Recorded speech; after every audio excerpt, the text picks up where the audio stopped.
What's good? What's good, everybody? Welcome back to another episode of The Urban Platform Speaks. Make sure to like and subscribe as you tune into the channel and check out the content. And with that being said, man, I want to speak on Charles Barkley.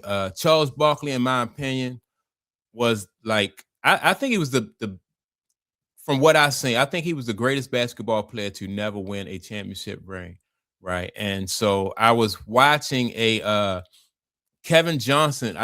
I don't know who podcast Kevin Johnson was on, but Kevin Johnson, he said the same thing because if you had an opportunity to watch Charles Barkley, or you want to go back and watch like some of the highlights of what Charles Barkley was doing, man. Charles Barkley was a bad dude for real. 6 foot, how tall is he? Like 6'4", 6'5", jump out the gym, man, rebounding with guys who like 7 feet, blocking shots of guys who 7 feet tall. Like Charles Barkley was a bad dude.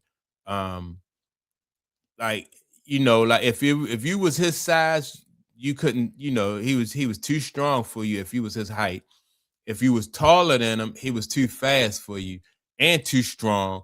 So yeah, Charles Barkley, man, he was just a force. He was a force. I know some people say it's between Charles Barkley and Karl Malone, which I can go for that. Karl Malone was a bad dude too, right? But Charles Barkley, he just was he just was exceptional. Uh so what I'm gonna do is I'm gonna play a video of Kevin Johnson.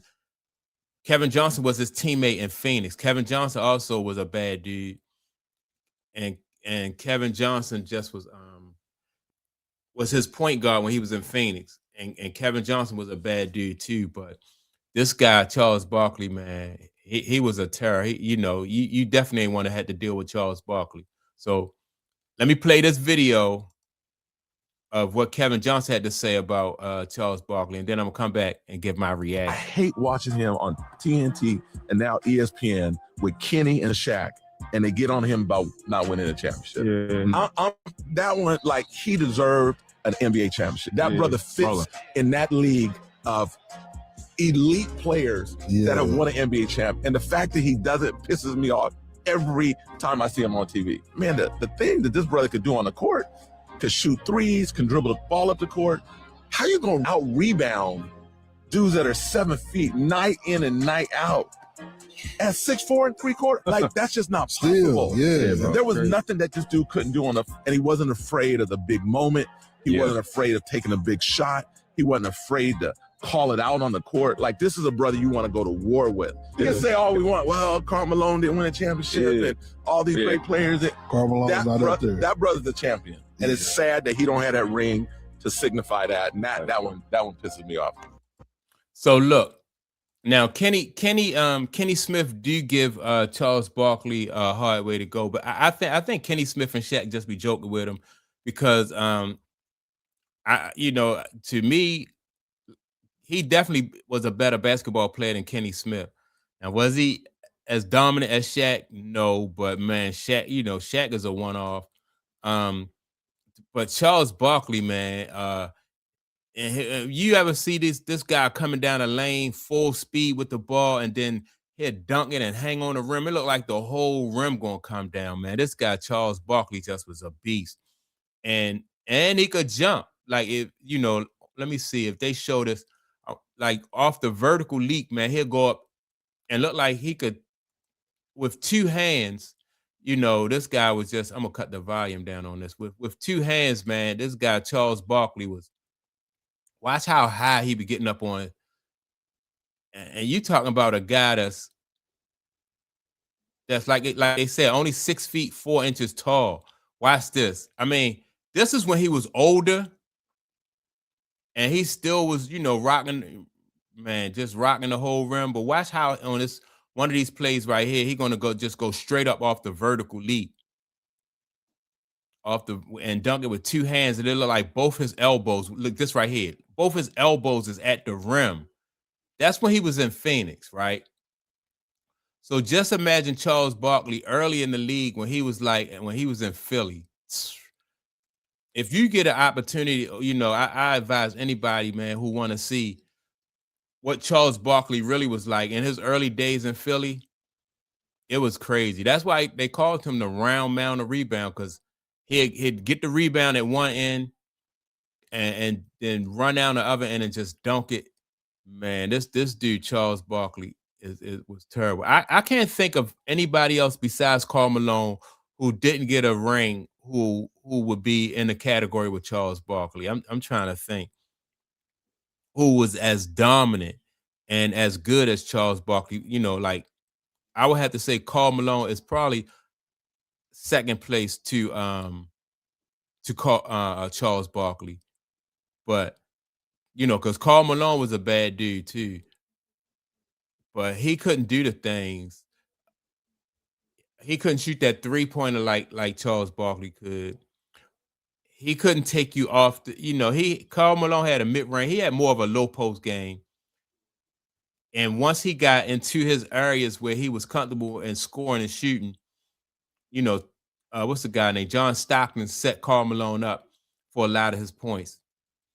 I don't need most of the time, besides his time in Phoenix, I don't even recall who the point guard for Charles Barkley was. I just know in Phoenix he had Kevin Johnson, Dan Marley was there. Who else was there? I don't think Tom Chambers was there in Phoenix with him. He might have been. But anyway, man, Charles Barkley was that dude. He was that dude, man. And yeah, I think that Charles Barkley is the best basketball player to not win a championship ring. And he left everything out there on the court. He played the game the way the game was supposed to be played. And this guy, Kevin Johnson, said it hurts him to, you know, that's why I said, like, sometimes, you know, even if you play the game the right way, people will appreciate you. Your fans will acknowledge you. So I still dig Charles Barkley, even though he don't have a ring, man. And afraid of the big moment. He wasn't afraid of taking a big shot. He wasn't afraid to call it out on the court. Like, this is a brother you want to go to war with. You can say all we want. Well, Karl Malone didn't win a championship and all these great players. Karl Malone's not up there. That brother's the champion. And it's sad that he don't have that ring to signify that. And that one pisses me off. Well, look, and Charles TNT, Barkley went against some Dave Robinson. You had big Dave Robinson in the league. You had Sean Kemp.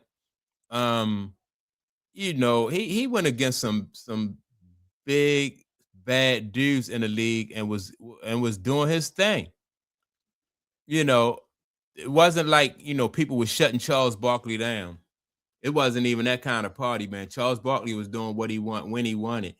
And he played against, like I said, Karl Malone, Dave Robinson, Tim Duncan, Patrick Ewing, you know, all those great. He played against let me see, what's the other guy named? Lonzo Mourning.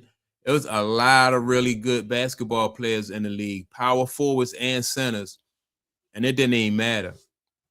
And the reason why I mentioned power forwards and centers, because if you was a guard, if you was a point guard, a shooting guard, or a small forward, they just wipe you off the board, because you wasn't enough you're gonna be able to do with Charles Barkley. Like Charles Barkley, the best chance you had to defend Charles Barkley was to have like somebody like a power forward or a center on him, because other than that, man, he just was gonna straight dominate those other positions, man. Like I said, you wouldn't be able to play him at the point guard position or the 2 guard and the 3, that small forward. You wouldn't be able to do nothing with Charles Barkley, man. That's just how strong and how fast he was. He would have had his way with any of those guys in the league back then. So anytime you see him, he going up against guys like Sean Kemp, Patrick Ewing, Dave Robinson, Hakeem Olajuwon, like Shaq, you know, like the big boys in the league. He at 6'4", he mixing it up with the big boys in the league, man, and having success. So yeah, in my opinion, this guy is the best basketball player to have never won a championship. You know, he came close, but that dude Mike stopped him when they was in Phoenix. But other than that, Charles Barkley, you know, was the best to have never won a ring, in my opinion. So that's my take on it. Y'all make sure to like and subscribe to the channel. Also, don't forget to leave a comment. And with that being said, I'm gonna check you all out in the next video. Peace.